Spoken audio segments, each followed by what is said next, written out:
ஏங்க மேக்ஸ் நமக்கு கஷ்டமாவே இருக்கு. இத பத்தி தான் இன்னைக்கு உங்ககிட்ட பேசலாம்னு இருக்கேன். பல 1000 வருஷத்துக்கு முன்னாடி பிரமிட் கட்டப்பட்டதுலேருந்து, இன்னைக்கு ஏஐ வளர்ந்தது வரைக்கும் முக்கியமான காரணம் இந்த மேக்ஸ் தான். பேசிக்கலி இந்த மேக்ஸுங்கிறது பல சிக்கலான ப்ராப்ளம்ஸ்க்கு சொல்யூஷன் கண்டுபிடிக்கிறதுக்காகவே உருவாக்கப்பட்டது தான்.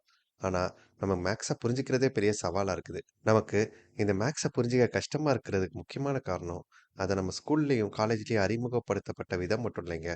பிசிக்கல் வேர்ல்டுக்கும், மேத்தமேட்டிக்கல் கான்செப்ட்ஸுக்கும் இடையில உள்ள சின்ன இடைவெளி தான். ஏன்னா, நிறைய மேத்தமேட்டிக்ஸ் கான்செப்ட் ரொம்ப அப்ஸ்ட்ராக்ட்டான விஷயம். ஸோ, அதோட அடிப்படைய புரிஞ்சுக்கிறதுக்கு நம்மளுக்கு கொஞ்சம் கற்பனை சக்தி வேணும். இத பத்தி தெளிவா புரிஞ்சுக்க, நம்ம கூட்டல், அதாவது அடிஷன்ங்கிற ரொம்ப பேசிக்கான ஒரு கான்செப்ட்லேருந்து ஆரம்பிப்போம். இந்த அடிஷன்ங்கிற கான்செப்ட்ட புரிஞ்சுக்கிறதுல நமக்கு எந்த சிக்கலும் இருந்ததில்ல. 2 ஆப்லயும் 4 ஆப்லயும் கூட்டுனா 6 ஆப்பிள் வரும். 4 கிலோமீட்டரையும் 6 கிலோமீட்டரையும் கூட்டுனா 10 கிலோமீட்டர் வரும். இந்த மாரி கூட்டல் நமக்கு ரொம்ப ஈஸியா புரியறதுக்கு முக்கியமான காரணம், நம்ம மைண்ட்ல இந்த அடிஷன்ங்கிறத ஏதோ ஒரு ஆப்பிள், ரோட் அப்படின்னு ஒரு பிசிக்கல் ஆப்ஜெக்ட்டோட நம்மளால ரிலேட் பண்ணிக்க முடியுது. இப்போ அடுத்த ஸ்டெப்புக்கு போவோம். ஒரு ப்ராப்ளம் எடுத்துக்கலாம். அதாவது மொத்தம் 20 பேர் இருக்காங்கன்னு வச்சுக்கோங்க. ஒவ்வொருத்தருக்கும் நம்ம 2 ஆப்பிள் குடுக்கணும். அப்பன்னா மொத்தம் நம்மள்கிட்ட எத்தன ஆப்பிள் தேவைப்படும்? நம்ம இந்த ப்ராப்ளம 2 விதமா அப்ரோச் பண்ணலாம். ஒண்ணு 2 + 2 + 2ன்னு 20 தடவ 2 ஆட் பண்ணி 40ன்னு கால்குலேட் பண்ணலாம். ஆனா, இப்படி கால்குலேட் பண்றதுக்கு ரொம்ப டைம் எடுக்கும். இந்த மாரி சிச்சுவேஷன்ல யூஸ் பண்றதுக்காக தான் நம்மளுக்கு மல்டிப்ளிகேஷன் அப்படின்னு ஒரு டெக்னிக் இருக்கு. ஸோ இந்த மாதிரி டைம்ல ஈஸியா 2 × 20 = 40 அப்படின்னு கண்டுபிடிச்சிடலாம். இந்த மாதிரி சிச்சுவேஷன்ல நமக்கு 2 விஷயம் தெரிஞ்சிருக்கணும். ஒண்ணு இந்த மாரி கன்டினியூயஸா ஆட் பண்றதுக்கு பதிலா மல்டிப்ளிகேஷன யூஸ் பண்ணா ஈஸியா அந்த ப்ராப்ளம் சால்வ் பண்ணிடலாங்கிறது. 2வது எப்படி மல்டிப்ளிகேஷன யூஸ் பண்றதுங்கிறது. இந்த 2ம் தெரிஞ்சா மட்டும் தான் நம்மளோட ப்ராப்ளம் ஈஸியா சால்வ் ஆகும். இது மல்டிப்ளிகேஷனுக்கு மட்டும் இல்லைங்க.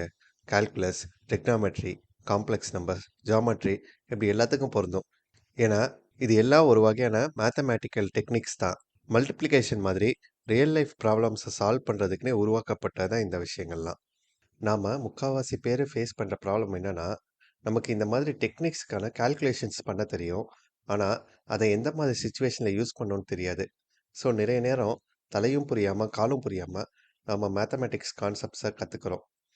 எதுக்கு கத்துக்கிறோம்னே தெரியாம கத்துக்கிறதுனால, அதோட அடிப்படை நம்மளுக்கு புரியாமலே போயிருது.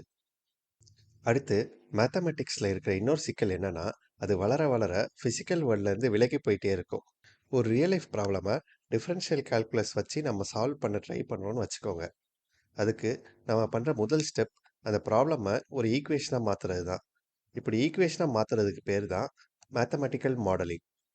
ஒன்ஸ் நாம ஒரு ஈக்குவேஷன் கிரியேட் பண்ணிட்டோம்னா, அப்புறம் அந்த ஈக்குவேஷனோட தான் நாம ஒர்க் பண்ணுவோம். ஏன்னா, நம்ம ஒரு ஈக்குவேஷனுக்கு தான் டிஃபரன்ஷியேஷன் கண்டுபிடிப்போம். அப்புறம் நம்ம அந்த ஈக்குவேஷனை கிராஃப்ல பிளாட் பண்ணி விஷுவலைஸ் பண்ணலாம். இல்லாட்டினா ஸ்லோப் கண்டுபிடிக்கலாம். ஒரு ரியல் லைஃப் ப்ராப்ளம்ல இருந்து தான் எல்லாம் ஆரம்பிக்கிறதா இருந்தாலும், அதை சால்வ் பண்றதுக்கான மேத்தமெட்டிக்கல் பார்ட் ஈக்குவேஷன்ல தான் ஆரம்பிக்குது. அதனால தான் நம்ம படிக்கிற புக்ஸ்ல எல்லாமே டிஃபரன்ஷியல் கால்குலஸ் ப்ராப்ளம்ஸ் ஈக்குவேஷன்ல இருந்து ஆரம்பிக்கிறோம். ஆனா, இந்த ஈக்குவேஷன் எங்கேருந்து வந்துச்சு? நம்ம அந்த ஈக்குவேஷனோட டிஃபரன்ஷியேஷன் கண்டுபிடிச்சா, அதோட பிராக்டிகல் அப்ளிகேஷன்ஸ் என்ன? அப்படிங்கிறது பல பேருக்கு தெரியறதில்ல. இதனால மொத்த கான்செப்ட்டுமே யூஸ் இல்லாம போயிருது. அப்புறம் நம்மளுக்கு மேத்ஸ் புரியாம போறதுக்கு இன்னொரு காரணம், நேம்ஸ் அண்ட் டெர்மினாலஜி.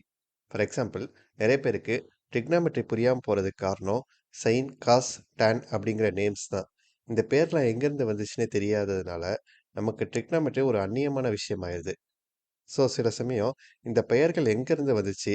அதுக்கு ஏன் அந்த மாரி பேர் வச்சாங்க? அப்படின்னு கொஞ்சம் ஹிஸ்டரியும் நம்மளுக்கு தெரிஞ்சா ரொம்ப யூஸ்ஃபுல்லா இருக்கும்.